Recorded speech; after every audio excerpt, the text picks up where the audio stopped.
오늘 성경 말씀도 구약 성경 다니엘서 7장 말씀 1절에서 14절까지만 교독을 하겠습니다. 바벨론 벨사살 왕 원년에 다니엘이 그의 침상에서 꿈을 꾸며 머릿속으로 환상을 받고 그 꿈을 기록하며 그 일의 대략을 진술하니라.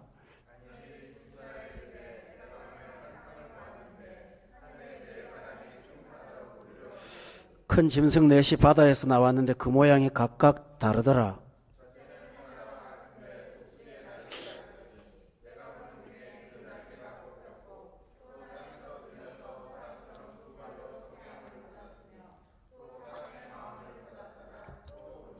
다른 짐승 곧 둘째는 곰과 같은데 그것이 몸 한쪽을 들었고 그 입의 이사이에는 새 갈빗대가 물렸는데 그것에게 말하는 자들이 있어 이르기를 일어나서 많은 고기를 먹으라 하였더라.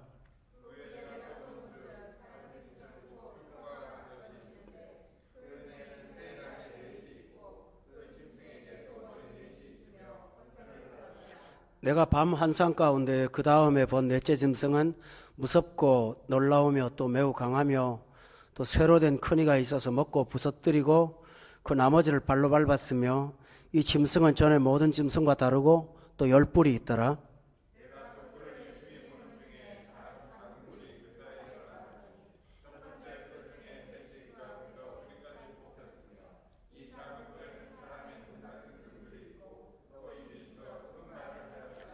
내가 보니 왕자가 놓이고 옛적부터 항상 계시니가 자정하였는데 그의 옷은 희기가 눈 같고 그의 머리털은 깨끗한 양의 털 같고 그의 보좌는 불꽃이요 그의 바퀴는 타오르는 불이며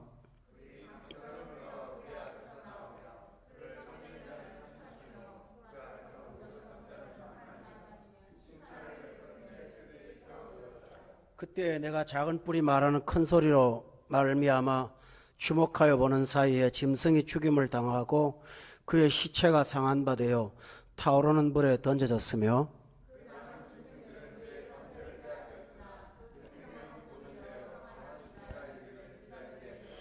내가 또 밤 환상 중에 인자 같은 이가 하늘 구름을 타고 와서 옛적부터 항상 계신 이에게 나아가 그 앞으로 인도되매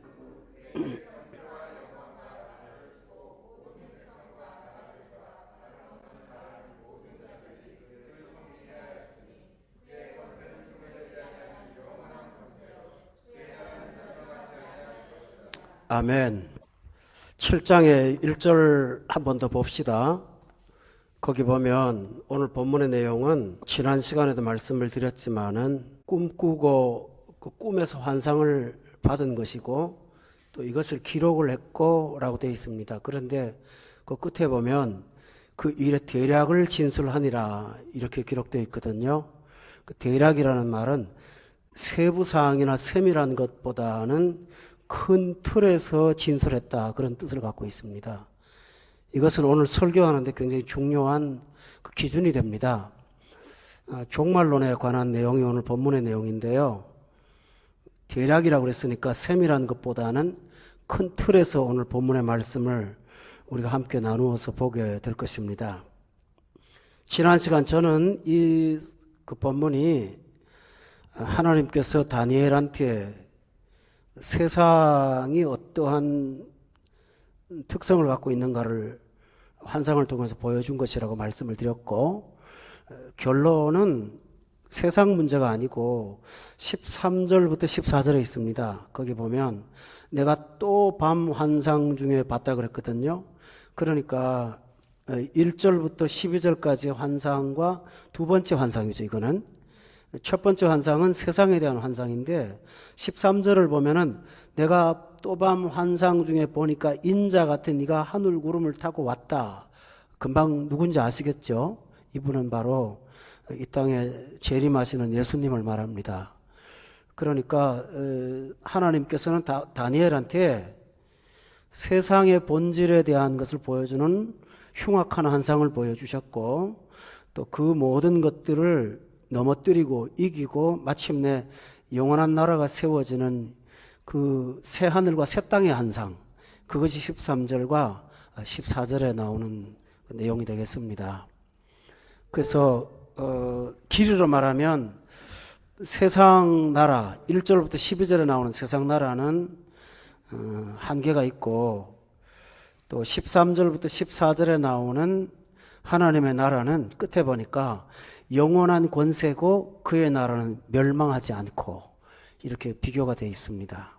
그래서 오늘까지는 세상 나라에 대한 본질을 우리가 연이어서 살펴보도록 그렇게 하겠습니다. 지난 시간 우리가 2절하고 3절, 4절까지만 말씀을 드렸거든요. 잠깐 그것도 요약을 해볼게요. 3절에 보니까 큰 짐승 넷이 바다에서 나왔다고 그랬잖아요. 여기서 큰 짐승 넷이 바다에서 나온 거는 17절에 설명이 되어 있었죠. 거기 보면은 그 네 짐승은 세상에서 일어나는 네 왕이라고 되어 있어요. 근데 이 왕은 어떤 특정 시대의 특정한 왕을 말하는 것만은 아니고요. 이 세상의 패턴이라고 제가 말씀을 드렸죠. 어떤 책들을 보면 이 부분에 관해서 로마다, 바벨론이다, 아수르다 이렇게 말하거든요. 그런데 그것은 아니고 17절에 나오니까 이거는 특정한 시대라고 말하지 않고 세상 속에 일어날 내 패턴이다, 이렇게 말씀을 드렸어요. 이거 굉장히 중요하거든요. 오늘 본문에서 패턴이라고 하는 것은 이 세상의 본질이 항상 그런 유형으로 움직인다, 그런 뜻으로 제가 패턴이라고 말씀을 드린 거고요. 또 7장 3절에 보면은 지난 시간에 제가 말씀을 드렸는데 그 모양이 각각 다르다고 그랬죠. 그러니까 이 네 유형은 하나하나 달라요. 다르지만 세상 안에는 다 있어요, 그게. 그래서 그거를 하나님께서 다니엘에게 보여준 것입니다. 그래서 그 네 모양이 다른 것을 그 네 짐승으로 나오는데, 첫째가 사자와 같은데 독수리 날개가 있는 짐승이었고, 또 8절에 보면은 둘째는 곰과 같다고 그랬죠, 그죠? 곰 같은 특성이 있고, 또 6절에 보면은 표범 같은 짐승은 있는데 그 짐승이 좀 이상해요. 날개가 4개나 있고 또 머리가 4이나 있고. 그런데 네 번째 짐승에 관해서는 지난 시간 제가 말씀드릴 때 이건 동물도 아니고 기괴한 존재라고 그랬어요. 왜냐하면 7절에 보니까 넷째 짐승은 해놓고 그 첫 번째, 두 번째는 동물로 비교를 했잖아요. 근데 이거는 동물의 비교가 없어요. 없고 동물이면서도 7절에 보니까 쇠로 된 이빨도 있다고 했어요. 그러니까 설명할 수 없는 어떤 유형이라고 성경에서 지금 제시를 하는 거거든요. 이렇게 네 짐승이 세상의 유형이라고 우리가 본문을 통해서 크게 볼 수가 있습니다. 여러분 금방 이해가 되시죠? 저는 지난 시간에 말씀드릴 때 첫 번째 짐승의 특성은 뭐냐 하면 사자와 같은데 독수리 날개가 있다고 그랬죠. 그 두 개를 합하면 사자는 동물 중에 제일 왕자고 또 독수리는 새 중에 제일 왕자니까 사자와 독수리를 합해 놓은 것은 정체성의 중심을 갖고 있기보다는 기능 중심이라고 말씀을 드렸죠. 그러면서 제가 설명드리기를 이 세상은 저 사람이 누군가보다는 저 사람이 어떤 일을 할 수 있는가에 초점을 맞추고 산다고 그랬어요. 그 사람의 인격이나 그 사람의 삶 자체를 세상은 보지 않고 그 사람이 우리 회사에 취직해서 어느 정도 회사에 유익을 끼칠 수 있는가, 어떤 일들을 해서 유익을 줄 수 있는가, 거기에 따라서 인간을 평가한다고 그렇게 말씀을 드렸어요. 그러나 그 기능은 오래가지를 못한다고 말씀드렸죠. 왜냐하면 4절에 보니까 날개가 뽑혔다고 그랬잖아요. 자꾸 세월이 갈수록 기능이 새로워지고 업그레이드가 되는데 기존에 준비했던 스펙들이 소용이 없어질 때가 온다라는 겁니다. 그래서 이것 때문에 세상은 언제나 열등감과 또 소외가 또 외면당하는 아픔이 창존할 수밖에 없다는 것을 여러분이 꼭 아셔야 됩니다. 이게 세상의 슬픔입니다. 또 하나 7장 4절에서 말씀을 드리기는 사자와 같은데 독수리의 날개는 있는데 마음은 사람 마음이라는 거예요. 그러니까 나는 사람이에요. 근데 세상은 사람으로 대하는 것이 아니라 사자 같은 강한 모습과 독수리 같은 날개가 있는 존재로 보지만 나는 사람이라는 거죠.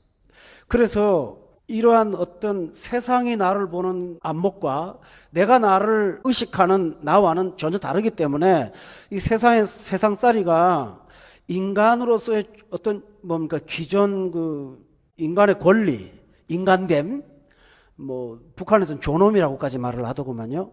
인간됨 어떤 형상, 나는 그걸 원해요. 근데 세상은 그 요구를 들어줄 수가 없어요. 그래서 이 세상에서 살면 세상에서 여러분은 어디 가도 마음의 평안을 얻거나 만족을 얻거나 그럴 수가 없다는 거예요. 여기서 한 가지 여러분이 딱 답은 하나밖에 없어요. 나를 나로 봐주시는 예수님이 가장 내게 소중한 분이라는 것을, 그리고 그분 앞에 와야 내가 사람 대접도 받는다는 거. 그래서 어떤 분은 그래요. 하나님을 알면 나를 알 수가 있고, 하나님을 모르면 나도 모르고, 하나님을 알면 세상도 알 수 있고, 하나님 모르면 세상도 모르고, 그렇다고 그랬어요. 그래서 우리가 지난 시간 말씀을 드렸는데, 오늘은 5절에 곰과 같은 세상의 어떤 본성에 대해서 말씀을 좀 전하면서 넷째 짐승까지 진행하도록 하겠습니다. 이 곰인데 이게 몸을 한쪽을 들었어요. 그리고 그 입의 이 사이에는 갈빗대가 물렸다 그랬죠. 그 갈비가 물렸다는 말은 무슨 말입니까? 어떤 짐승을 잡아서 먹고 뼈가 지금 남아서 뼈만 지금 남아있는 상태니까 뭔가 포식을 한 그 곰, 그 형상이 바로 오늘 본문에 나오는 둘째 곰의 형상이죠. 발을 탁 들고 쓴 거는 뭡니까? 공격을 하려고 하는데 본문 5절은 설명이 나와 있어요. 곰이 왜 몸을 한쪽을 딱 들고 이에는 갈빗대가 물렸느냐 하면은 끝에 보니까 많은 고기를 먹어라 라고 되어 있다고 그랬어요. 세상은 여기서 이 곰의 특성은 뭐냐면 탐욕이에요. 탐욕. 이 세상의 본질이 탐욕이라는 거예요.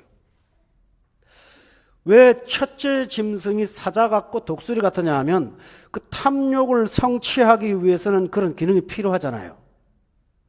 직장 다니는 분들이 직장 다니면서 보람을 느끼지 못하는 이유가, 중요한 이유가 여러분도 모르는 이유가 하나 있습니다. 그거는 뭐냐 하면 내가 이 일을 생명을 걸 만큼 가치가 있는가, 그 가치를 발견하지 못한다는 거예요. 국가를 위해 봉사하는 것도 있겠고요. 또 직장 생활에서 생활이 안정되니까 그것도 있겠고, 이런 건 있겠죠. 이런 건 있는데 중요한 사실은 이 회사가 도덕적이나 영적이거나 고상한 가치나 인간의 인생의 참다운 목적에서 근거했을 때는 과연 내가 이렇게 수고한 대가가 그만한 가치가 있는가? 거기에서 사람들은 혼란이 오는 거예요. 저는 목회자잖아요. 다 목사님 되면 안 되겠죠. 근데 저는 가치를 느끼는 정도가 아니거든요. 전 이 일이 없으면 못 살 것 같아요. 난 이 세상에 태어나서 목사를 안 하면 살 수가 없어요. 왜냐하면 이 세상에 어떤 것도 영혼을 구원하는 일은 없거든요. 근데 이 일은 영혼을 구원하잖아요. 그 얼마나 귀한 건지 몰라요. 그러니까 목회자는 늘 감격하고 감사하고 울면서 신앙생활해요. 그러니까 직장이 아니라 이건 내 자신에게 생명보다 더 귀한 건데 좀 여러분이 좀 안 된 거 있어요. 저 같은 보람을 못 느낀다는 거예요, 직장에서. 물론 하나님이 여러분을 직장에 파송을 한 건 사실이에요. 그렇지만 저같이 그냥 울고 감격하고 이러면서 직장 생활을 하는 경우는 아무도 없잖아요. 그 부분에 관해서는 제가 조금 여러분보다 낫거든요. 그러나 직장이라 그래서 무조건 나쁜 건 아니죠. 그죠? 그 안에서 어떤 의미 있는 것을 발견만 한다면 우리는 그 직장 생활에 보람을 느낄 거예요. 그런데 그것이 어떤 그 직장의 소유자, 오너의 주머니를 채워주는 탐욕의 어떤 내가 도구로 전락한다면 그게 가장 힘든 거죠. 그 직장 다니는 분들이 가끔 자영업을 하시려고 하는데 그 동기가 좀 보람된 일을 하고 싶은 거예요. 돈보다도 사람들한테 이용당하는 것보다는 내가 내 가치를 실현해서 자아를 실현하고 싶은데 욕구가 있는 것 같아요. 어쨌든 중요한 사실은 이 세상의 특성은 바로 곰과 같다라는 겁니다. 그러니까 탐욕을 이루기 위해서 사자 같은 강인함, 새처럼 신속한 날개가 필요한 그걸 요구하니 과정도 인간 대접을 못 받지만 그 목적조차도 사람으로서의 대접을 받지 못하는 것이 바로 세상이라는 것입니다. 여러분이 오늘 공부로 공감이 되세요? 목사님이 주자인 것 같아요? 아니에요. 공감이 되시죠? 참 공감이 되는 거예요. 다시 정리하자면 이 세상의 특성은 기능을 강조하는 세상이고 그 목적이 탐욕이라는 것인데 성경에서는 이 탐욕을 뭐라고 말합니까? 탐심은 곧 우상 숭배니라 이렇게 정의를 내려요. 10계명에 보면은 1계명부터 10계명까지 있는데 마지막 계명이 뭔지 아시죠? 탐하지 말라. 탐심을 경계하는 걸로 10계명을 종료를 해요. 그러니까 자신도 모르게 이 세상의 논리를 따라가다 보면 우상을 숭배하는 거예요. 정확하게 우상을 숭배한다는 말은 무슨 뜻일까요? 허상을 숭배한다는 말과 똑같은 거예요. 우상은 사람들이 만드는 가공한 것이지 존재하지 않은 실존이 아니거든요. 그러니까 다시 말하면 헛된 것을 쫓아가는 거니까 전도서에 나오는 고백처럼 헛되고 헛되니 모든 것이 헛되다. 이게 인생의 결론이 된단 말이에요. 그러면 사람이 평생을 수고하고 살았는데 얻어진 것이 전도서에 나온 것처럼 바람을 잡는 것 같은 그것으로 인생을 끝난다면 얼마나 허망하겠어요. 이런 의미에서 세상은 가치 없는 것에 대해서 추구하기 때문에 사람을 다 허물어 몰고 갈 수밖에 없다. 이게 세상의 특성이라는 것입니다. 셋째로 이 세상의 패턴 중에 세 번째 패턴은 본문 6절에 나오는 표범과 같은 짐승입니다. 한번 다 같이 읽어볼까요? 시작.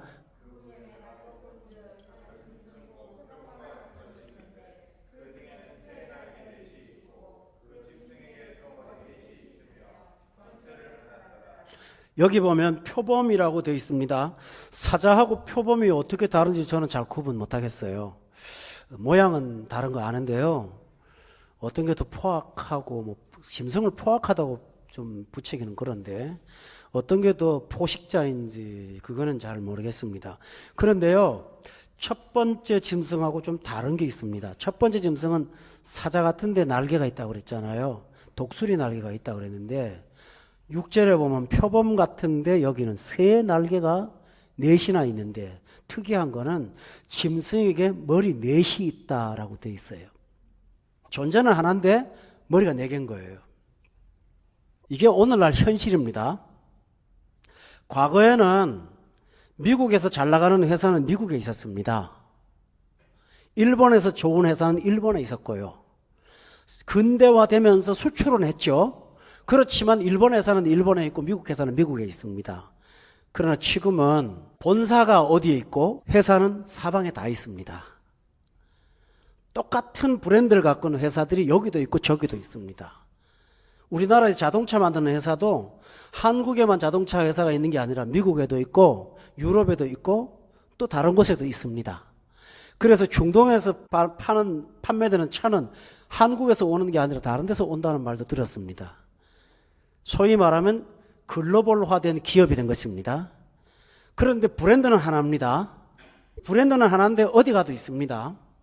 과거에는 사자 같고 독수리 같이 날쌘은 좋았어요.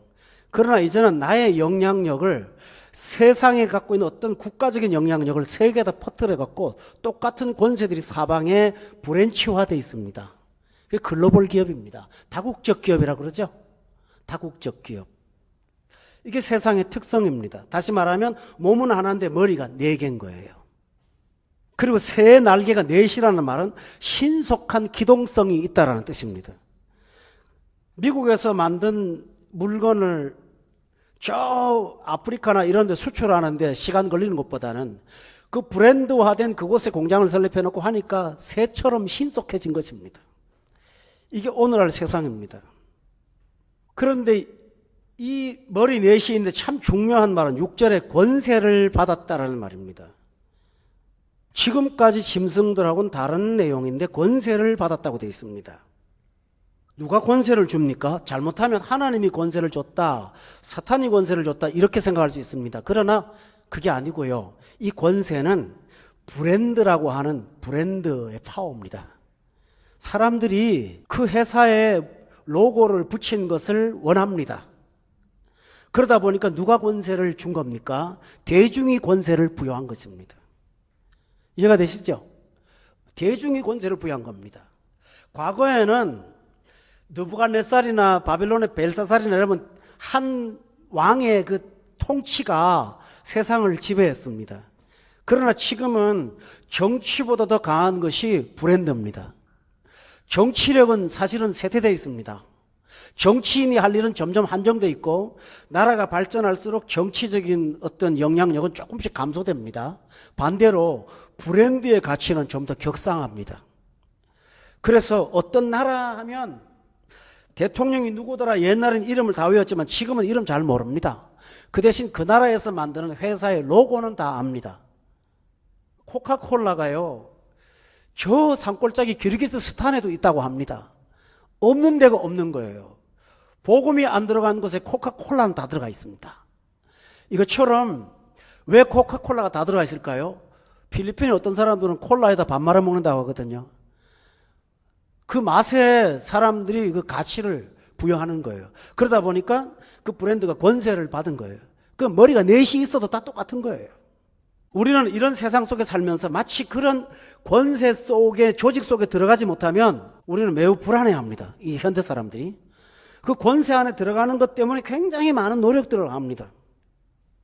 그러나 결국은 그 권세도 동일한 목적밖에 없습니다. 그것은 곰과 같이 탐욕입니다. 그렇죠? 글로벌화된 탐욕에 내가 하나의 조직원과 구성원이 된 것 뿐입니다. 그때 여러분이 느낀 건 뭘까요? 여러분의 삶은 윤택하고 조금 더 풍요할 수는 있겠습니다. 그러나 그 궁극적인 목적은 무엇입니까? 우린 사람입니다. 하나님께서 여러분을 만들 때 하나님의 형상대로 만들었지 어떤 부속으로 만든 게 절대 아니거든요. 그렇기 때문에 나라는 존재는 그거 갖고 절대로 만족을 못합니다. 절대로 만족할 수가 없어요. 그래서 인간은 이런 구조 속에 있는 이상은 여러분은 항상 거기서 어떤 한계를 느끼게 됩니다. 또 하나 중요한 것은 이 몸 하나에 머리가 4개가 달렸다고 하는 것은 요즘 현대말로 세계화 현상입니다. 세계화 현상이 뭔지 아세요? 온 세계가 동일한 문화, 동일한 경제권, 동일한 특성을 전부 다 갖게 되는 것입니다. 우리 승무원 자매들한테 물어봤습니다. 제가 외국을 많이 다니니까 구경도 많이 하고 좋겠다 그랬더니 목사님 요즘은 세상이 달라갖고 어디를 가도 똑같다는 거예요. 다른 데가 별로 없대요. 외국인지 아닌지를 잘 못 느낄 정도로 뭐 제가 들은 얘기니까 틀렸다면 틀린 걸로 생각하세요. 비슷하다는 거예요. 어딜 가도. 그게 세계화입니다. 이 세계화의 문제가 뭔지 아십니까? 세계화를 시키다 보면 열등한 나라가 있고 우등한 나라가 있습니다. 열등한 나라는 항상 그 박탈감과 상실감에 빠져 있게 됩니다. 미국 영화를 보면 예를 들어서 미국에서 움직이는 집들은 세계화 되어가는 과정에 우리는 없잖아요. 그것이 결핍이 되는 것입니다. 예를 들어 아시아에서 필요했던 것이 있었고 미국이 필요했던 거 있었는데 미국이 있던 어떤 패턴대로 여기가 있지 못하면 힘든 것입니다. 옛날에 이런 얘기가 있었답니다. 지역 파키스탄 쪽에 어느 나라인데 지금도 아마 그러고 있을 거예요. 방 안에 화장실도 있고 방 안에 주방도 있는 거예요. 주방이라고 그래봐야 별거 없죠. 그 안에서 불을 떼는 거예요. 나무를 해갖고 불을 떼니까 막 매캐한 연기가 꽉 차잖아요. 그 식구들이 다 콜록콜록 기침도 하고 그러면서 나왔다 들어갔다 그 끓으면 막 천장에 가득하고 그러니까 선교사가 생활을 좀 개선해야겠다. 복음도 중요하지만 생활부터 좀 바꿔줘야겠다 하고 주방을 다 밖으로 옮긴 거예요. 화덕을. 근데 그때부터 그 동네 이상한 일이 벌어졌습니다. 전염병이 막 도는 거예요. 피부병도 돌고 전염병도 돌고 똑같이 사는데 그런 거예요. 나중에 알고 보니까 그 끓은 연기가 그래도 소독이 됐던 거예요. 그런데 세계화 운동이 들어오면 이제 끓은 연기 속은 불편한 게 아니라 비참해서 못 사는 거예요. 이해가 되시죠? 비참한 거예요. 비참하니까 그 동네를 못 사니까 양옥집을 짓는 거예요. 사이딩으로 만든 얇은 집을 짓는 거예요. 그 추운 영하 40도에 미국식 집을 따라 짓는 거예요. 얼마나 힘듭니까? 이게 바로 세계화의 특성입니다. 개개인의 특성을 강조하지 않고 세계화되다 보니까 거기에서 고통받는 사람이 너무나 많은 거예요. 우리나라도 옛날에 미제라면 좋아했잖아요. 어느 정도 미제를 좋아했냐면은 어떤 분이 60년대에 미국 갔다 와서 하는 말이 나는 미국에서 성령 받았다고 그러니까 권사님들이 앉아갖고 성령도 미제 성령은 더 좋은가 보다고 뭐 그랬다는 말이 있어요. 요새 미제 좋아합니까? 그런데 영적인 문제도 바로 이런 거예요. 브랜드화 돼가기 시작하는 거예요. 교회가 세상을 닮아가니까 어떤 문화적으로 좀 앞서가는 교회들이 있을 수가 있어요. 어떤 교회는 어떤 문화에 첨단을 걷고 어떤 문화는 어떤 첨단을 걷다 보니까 전 세계 교회가 그 교회를 답습하기 시작하는 거예요.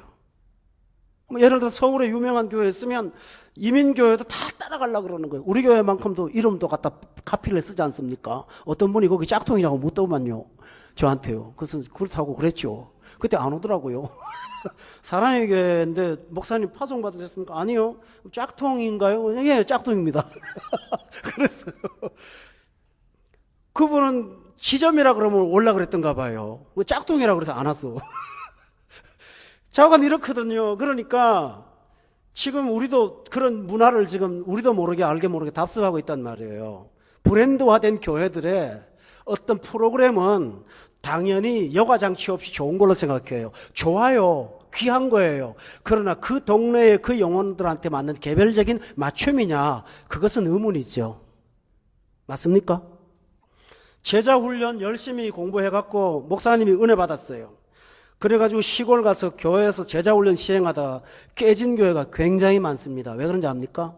한글도 못 깨우친 분한테 제자 훈련 시키니까요. 한글 좀 아는 권사님들은 똑똑해지잖아요. 그 교회에서 그분이 앞서가기 시작하니까 열등감 생겨서 할머니들이 안 나오는 거야, 교회를. 근데 안 나오는 걸로 끝나는 게 아니라 저 목사 나쁘다고 욕해갖고 쫓아내네요. 그래서 그게 부작용이 많은 거예요. 그러니까 아무리 좋은 제자 훈련도 우리 교회는 맞을 수 있으나 시골 교회는 안 맞을 수 있잖아요.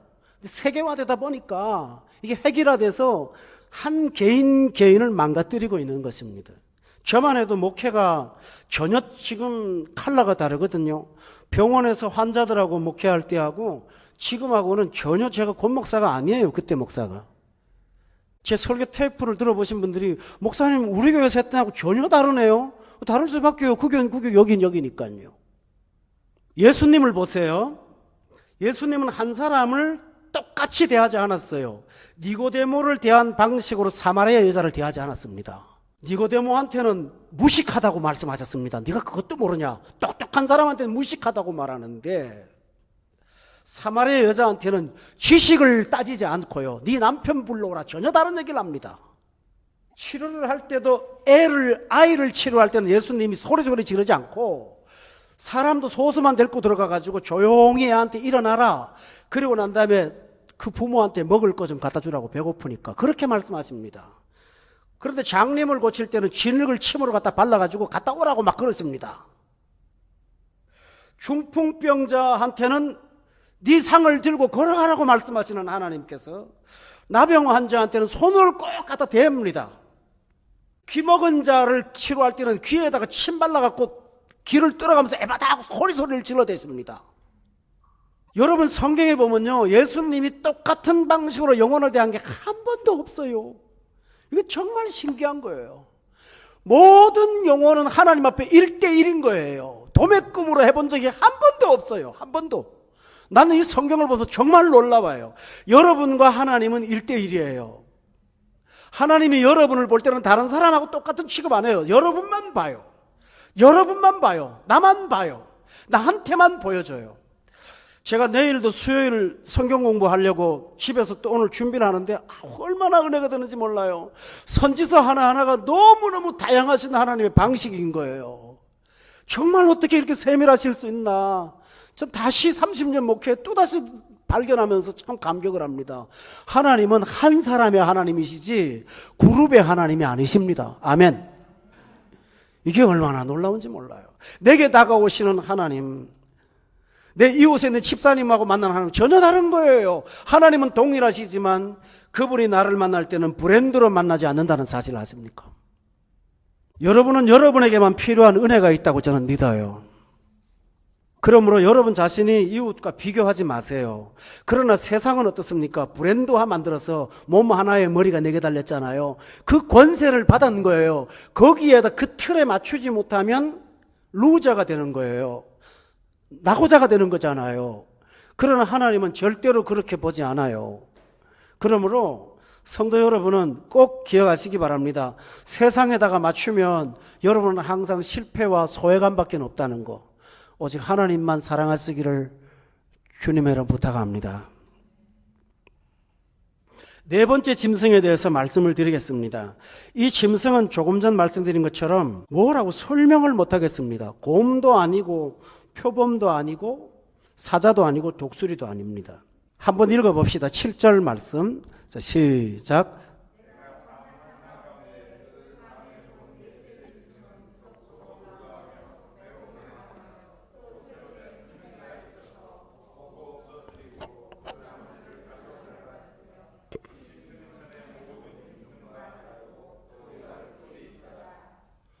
여러분, 이 넷째 짐승의 특징은 다른 말 안 해요. 지금까지 다른 짐승한테 없는 얘기를 합니다. 무섭대요. 다른 짐승은 그런 말은 안 했어요. 무섭대요. 놀랍대요. 강하대요. 세련된 크니가 있대요. 무서움이 느껴지는 거예요. 우리가 잘못 생각하면요, 세상을 사는 게 참 무서워요. 뭐가 앞에 올지를 모르겠고, 그리고 놀라게 돼요. 또 너무 강한 거예요. 그런데 이 짐승은 파괴적이에요. 7절에 보세요. 먹고 부서뜨리고 발로 밟고, 이 짐승은 전에 모든 짐승과는 전혀 종류가 다른 짐승입니다. 이것은 미래적 사건을 의미한다고 볼 수 있습니다. 우리는 지금까지 지나온 세계에 대한 것은 나름대로 설명할 수가 있습니다. 그러나 다가올 세대는 무엇으로 설명하시겠습니까? 예측이 안 되는 것입니다. 어떠한 시대가 다가와서 우리가 그 시대에 적용하고 살아야 될지 우리는 그 시대에 대한 미래를 대망할 수가 없습니다. 제가 개인 컴퓨터라고 그러죠. 퍼스널 컴퓨터라고 저는 처음엔 그랬습니다. 학교 처음에 가서 IBM 대형 컴퓨터 있잖아요. 그거 뭐 개념 공부도 했고, 그 다음에 교양 과목 할 때 데이터 디비전 뭐 해갖고, 용어는 알아요, 제가요. 그 뭐 천공기라 그래갖고 왜 저 옛날에 컴퓨터에 구멍 뚫어갖고 이렇게 넣잖아요. 그것도 뭐 설명을 들었고, 그 다음에 뭐 디비전 어떻고 포추란, 뭐 코볼 뭐 이런 언어들을 들을 때 교수님이 뭐라 그랬냐면은, 앞으로 개인 컴퓨터 시대가 온다 그래서 저 양반이 무슨 얘기를 하고 있는 거야. 컴퓨터가 방 한 칸에 꽉 차는데 어디서 그런 걸 하겠냐고 그랬더니 그분이 하는 말이, 엄청난 시대가 다가오긴 하겠지만 그게 뭔지를 몰랐던 겁니다. 그러다가 80년대 후반에 286이라는 컴퓨터가 나왔어요. 이야, 정말 신기하더구만요. 타자기로 쳐갖고 막 긋고 먹줄로 치고 했는데 이거는 쓱 지우고 다시 하면 되니까 워드 프로세서라는 게 나왔잖아요. 컴퓨터 비싸서 못 사갖고 워드 프로세서를 썼단 말이에요. 근데 그것만 갖고도 막 은근히 뻐기고 다니고 그랬거든요, 사람들이. 신학교 강의 들어가면 그 워드 프로세서 있다고 은근히 자랑했었고, 그때 메일이 뭐 어떻고 그러면 메일이 뭔 소리인지도 몰랐어요. 그때는 무슨 통신 뭐 그런 게 있었잖아요. 그 시대가 얼마 안 됩니다, 여러분. 그런데 지금 뭐 286, 386 그러지 않습니다. 지금은 뭐라고 하는지 모르겠어요. 그냥 갖다 쓰는 거죠. 지금 뭐라고 하는지, 뭐 펜티엄까지는 제가 들었던 것 같아요. 근데 지금 그 이후로는 좀 모르겠어요. 그거 생각도 안 해요. 자바 언어라고 그래갖고 좀 쓴 적 있었어요. 제가 조금 배우기도 하고, 뭐 C 쪄갖고 뭐 이렇게 하면 뭐 컨트롤 키 만지고 하면 되잖아요. 근데 뭐 그림에 다 나오니까, 뭐 손가락 찍으면 다 나오니까 좀 세상에, 그 자바라는 게 아니라 손가락이 언어죠. 뭐 그렇잖아요. 그런데 점점 더 좋은 세월이 앞으로 올 겁니다. 모니터가 필요 없는 어떤 영상 개념이 도입되겠죠. 며칠 전에 저희 이모님이 전화가 왔는데, 야, 한국에 신기한 교회가 있더라. 그래서 무슨 교회인데요? 그랬더니요, 어느 교회인데 안산에 벽면이 그냥 시멘트 벽으로 돼 있더라는 거예요. 그래서 교회가 왜 이렇게 어설프냐 그랬는데, 야, 기가 막힌 요술이 나타납니다. 그 교회가 성도가 많아서 동시에 두 군데서 예배를 드리는데요, 저쪽에서 예배 드리는 목사님의 얼굴이 여기 나오는데 스크린이 아니라 걸어 나오는 것 같더랍니다. 3D를 보신 거예요. 3D. 나도 보고 싶어요. 진짜 그분이 나와 있는 것처럼 보이더라는 거예요. 야, 세상이 이 정도니까 이제는 복사해서 갖다 놓게 되겠다. 뭐 이 정도입니다. 너무 급변하는 세상이니까 따라가지 못하는 우리가 불안한 거예요. 그래서 이 세상이 무서운 겁니다. 지금 이러고 있다가 되겠나? 1970년대, 80년대 시스템인 이 두바이라는 땅에서 살다가 갑자기 한국 가면 내가 그 시스템에 적용을 할 수가 있을까? 하는 그런 막연한 불안감들이 우리한테 없을까요? 이 짐승은 무서운 거예요. 정체성이 뭔지를 모르겠는데 두려운 거예요. 우리는 현재도 두렵지만은 미래도 불안한 게 있습니다. 정말 주님 앞에 맡기지 않으면 하루도 살아갈 날이 없다는 사실을 기억하십니까? 근데 또 이 네 번째 짐승은 매우 특이한 게 하나 있습니다. 지금까지 나라들은 전부 어떤 왕이었습니다. 통치자가 어떤 강력한 통치자로 해서 조직이 큰 어떤 권세들을 말합니다. 그런데 이 짐승은 머리에 뿔이 10개가 납니다. 아까는 머리가 그냥 넷이 있었잖아요. 근데 지금은요, 머리에 뿔이 10개가 납니다. 근데 이 성경에서 뿔 말하면요, 여러분 기억합니까? 옛날 노르웨이 바이킹들이 꼭 뿔을 쓰고 다녔죠. 왜 저렇게 쇠뿔을 달고 다니냐 할 때는 그게 뿔이 제일 높은 계급이거든요. 그래서 사무엘상의 한나의 기도를 보면 주께서 내 뿔을 높여주셨으며 라는 말이 나와요. 이 뿔이 그러니까 권위의 상징이었던 거예요. 근데 뿔이 10개라는 말은 권위가 10개라는 거거든요. 그런데 중요한 사실은요, 8절에 보세요. 그 뿔을 유심히 봤더니 작은 뿔이 그 사이에서 나더니 첫 번째 뿔 중에 셋이 그 앞에서 뿌리가 뽑혀버리는 거예요. 그런데 이 조그마한 뿔에는 사람의 눈 같은 눈돌이 있고 입이 있어서 큰 말을 하고 있더라는 것입니다. 지금 성도 여러분이 다니엘서는 지금부터 약 2700년 전에 기록된 성경입니다. 그런데 7절과 8절은 오늘 세상을 너무나 정확하게 보여주는 내용입니다. 이게 어떤 뜻인지 압니까? 과거에는 국가라는 지도 체제가 있었습니다. 그러나 지금 세상은 소수의 어떤 천재, 그 10뿔도 천재인데 그 중에서 한 뿔이 나와서 나머지 뿔을 다 무너뜨리잖아요. 소수의 아주 똑똑한 천재, 대단한 똑똑한 사람. 예를 들어 컴퓨터의 귀재인 빌 게이츠, 또 증권을 잘하는 워렌 버핏, 이런 어떤 특정한 사람들이 대통령보다 더 영향력이 있어요. 지금은요. 워렌 버핏하고 밥 한 끼 먹으려고 그러면 며칠 전에 우리 집사님한테 들었는데 어떤 분한테 50만 불을 내야 된다고 그러는. 왜 그렇게 돈을 내고 밥을 먹는지는 잘 모르겠지만은 그 뭔 말을 들으려고 돈을 그렇게 많이 내는지는 모르겠어요. 여러분 압니까? 전 잘 모르겠어요. 근데 그만큼 개인의 영향력이 커가는 시대가 지금 시대라는 것입니다. 소수의 한 사람이 세상을 장악하니까요. 문제는 뭐냐 하면 그 한 사람이 표준이 되는 거예요. 나머지는 아무리 똑똑해도 다 열등감에 빠져 살게 될 수밖에 없는 거예요. 전부 다 상실감에 빠져 사는데 그 나름대로 다 똑똑하고 천재 같은 사람들이잖아요. 얼마나 똑똑한 사람들인지 몰라요. 근데 그들이 차라리 머리가 못난 사람보다 더 고통이 많다는 것입니다. 정확한 통계에 의하면 서울에서 제일 좋은 학교라고 인정받았던 서울대학 같은 데가 정신질환을 앓고 있는 학생이 모든 대학 중에 가장 많아요. 그 중에서 또 인기 있는 학과가 더 그렇고요. 제 여동생 친구가 서울대 간호학과를 다녔는데요. 열등감 때문에 못 견디고 되게 힘들어했어요. 법대에서는 그 사람 취급도 안 해준다며요. 지방대에 겨우 갈 실력으로 왔다고. 그러니까 문제가 뭐냐면 소수의 엘리트가 세상을 움직일 때 나머지는 전부 다수가 실패자가 되는 거예요. 아무리 높아가도 그만한 세계 최고의 1등을 할 수가 없는 것입니다. 성도 여러분, 여기다가 나도 모르게 자꾸 표준을 맞추다 보면 우리는 평생 상실감밖에는 가질 수가 없습니다. 이게 그런데 지금 오늘 세상의 구조입니다. 옛날에는 왕이니까 그 정도 할 수가 있잖아요. 그죠? 옛날에는 대통령이니까 그 정도 할 수 있지만 지금은 그게 아니라 부모가 돈을 물려준 것이 없고 잘하는 게 없는데 페이스북 하나 개발했더니 떠버리고요. 그렇잖아요. 카톡 하나 했더니 순식간에 1000만 명 먹어버리고요. 지금 세상이 그런 세상 아닙니까?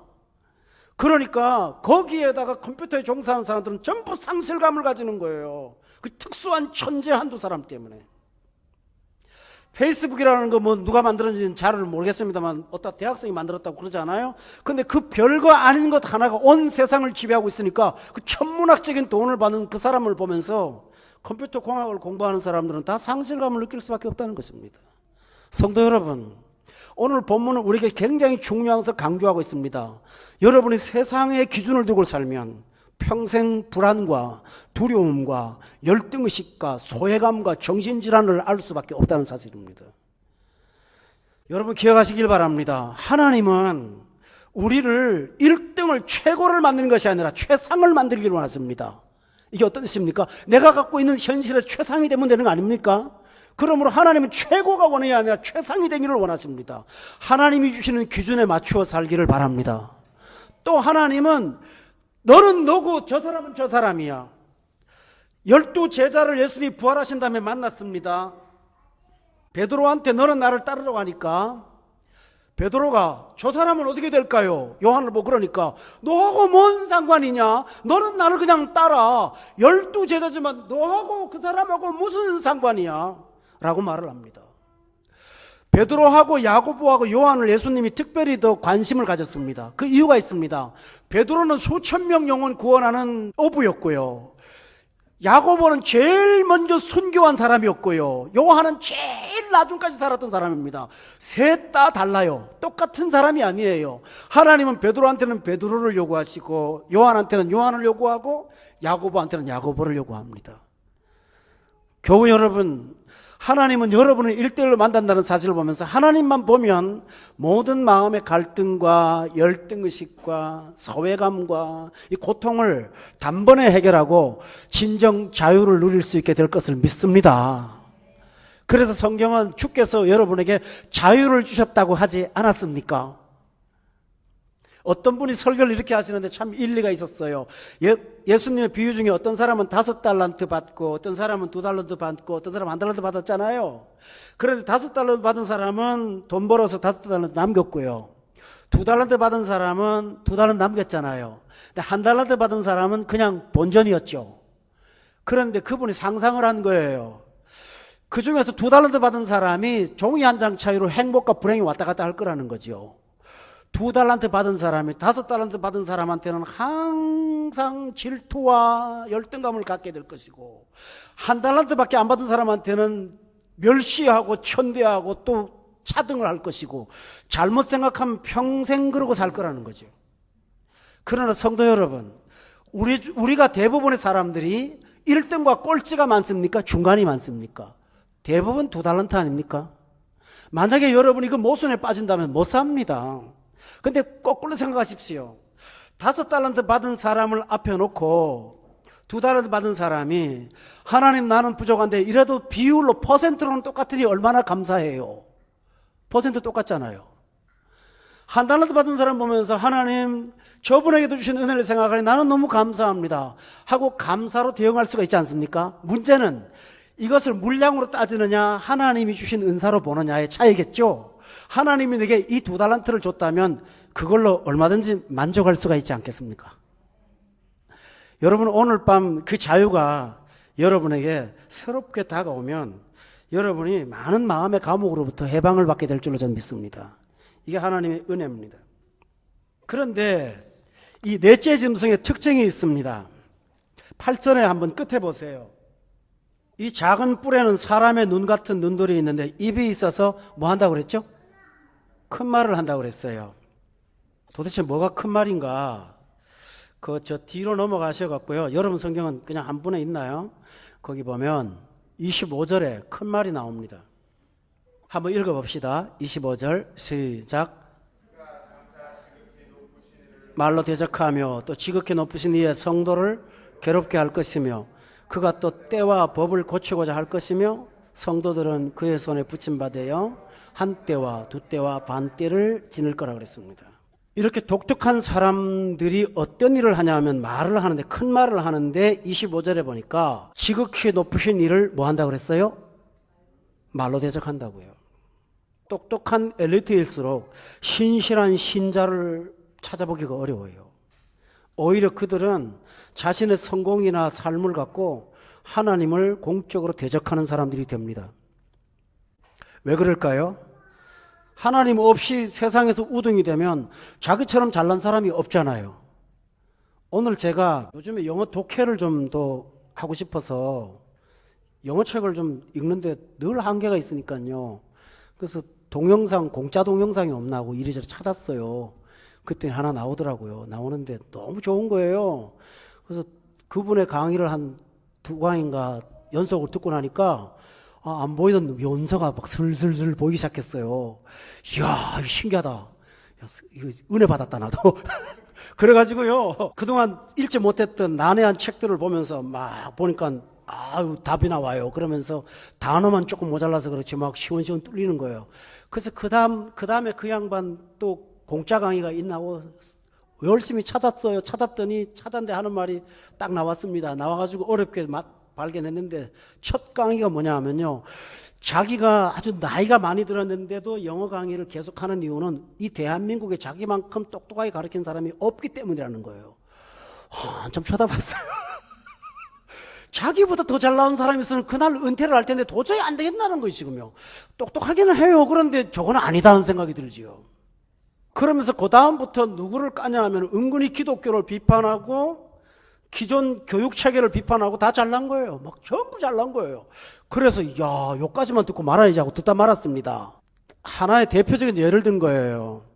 똑똑한 사람일수록 자기 머리를 과신하면일수록 누구를 멸시합니까? 자신도 모르게 하나님을 대적합니다.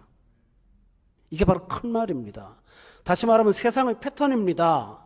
세상의 패턴 중에 사람이 소수가 힘을 갖게 되면 그 사람이 하나님을 대적하는 자리에 가게 되고 그 사람의 어떤 가치관이 세상의 세계화가 되기 시작하면 하나님에 대한 불신이 이 세상에 유행이 되고 맙니다. 이게 바로 세상의 특성이라는 것입니다. 그러나 잘 들어보세요.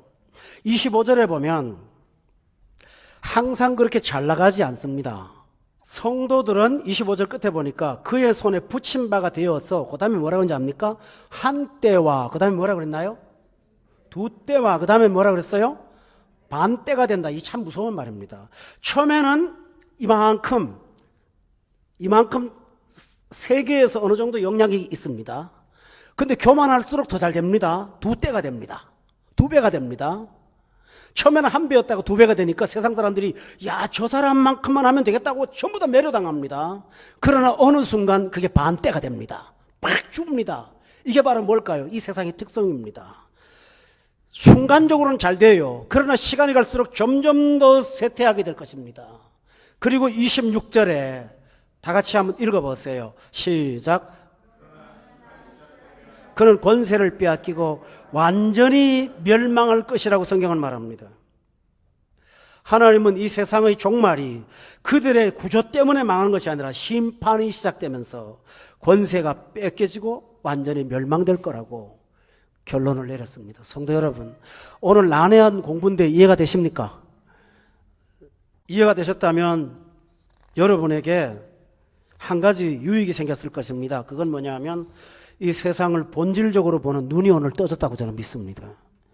그리고 내가 갖고 있는 불안과 고통과의 아픔이 다 세상의 모순된 구조로부터 왔다는 것을 여러분 발견한다면 그걸 생각하지 않고 벗어나면 여러분은 자유로울 수가 있어요. 저는 여러분이 이 진정한 예수님으로부터 오는 자유를 누리시기를 주의 이름으로 축원합니다. 마지막 결론을 내리겠습니다. 자, 기능 중심이라고 그랬죠, 세상은. 또 하나는 탐욕이 목적이라고 그랬어요. 그리고 첫 번째가 두 번째를 망하게 하고 두 번째가 세 번째를 망하게 하고 세 번째가 네 번째를 망하게 하죠. 그러나 네 번째는 하나님으로부터 심판을 받습니다. 그러므로 그들은 잘 되는 것 같지만 결국은 그들은 심판의 대상이 될 것입니다. 이 세상이 바로 그렇다는 것입니다. 그래서 여러분을 하나님께서는 하나님의 자녀라고 말하지 세상 사람이라고 말하지 않지 않습니까? 바로 우리는 이 세상으로부터 하나님에게 부름받은 사람들입니다. 여러분이 예수님 안에서 여러분을 발견하기 시작하면 그때부터 진정한 자아를, 참된 자아를 발견하게 될 줄로 저는 믿습니다. 그래서 마음에 평안이 있으시고요. 세상을 향해서 담대한 마음을 갖고 살아가시기를 예수님의 이름으로 축원합니다. 기도하겠습니다. 거룩하신 하나님 아버지, 성경 말씀 통해서 세상을 보여주셔서 세상의 허구와 우리를 슬프게 하는 요인들이 무엇인지를 보게 하심을 하나님 앞에 감사드립니다. 주님, 이제 이 세상을 따라가지 않는 용기도 주시고 하나님 안에서 나를 발견하여 진정 자유와 행복과 그리고 능력과 힘을 갖고 살아갈 수 있도록 우리 성도님들을 축복해 주시옵소서. 예수님의 이름으로 기도드렸사옵나이다. 아멘.